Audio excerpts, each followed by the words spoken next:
Бүгүнкү күндө билим берүү тармагында көптөгөн мугалимдер эмгектенип, келечек муунга билим берүү менен биргеликте тарбия берүү процессин дагы жүргүзүп келүүдө.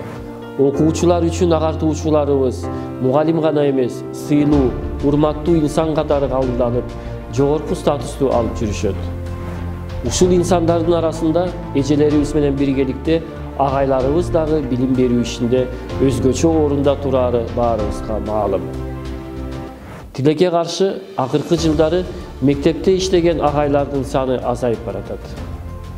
Бул көрүнүш биздин балдарыбызга тарбия ишин жүргүзүүдө кандайдыр бир жетишпестиктерге алып келиши мүмкүн.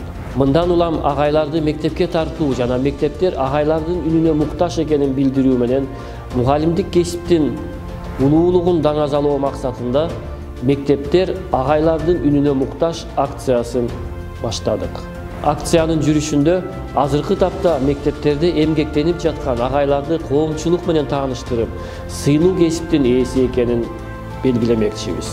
Акциянын шарттары өзүңүздүн мектебиңиздеги агай тууралуу ролик тартып, Instagram жана Facebooktагы баракчаларыңызга Билим берүү жана Илим министрлигинин баракчасын белгилеп, мектептер агайларга муктаж жана биздин агай хэштегин жазып, 2023 жылдын 23 февралына чейин жайгаштырыңыздар.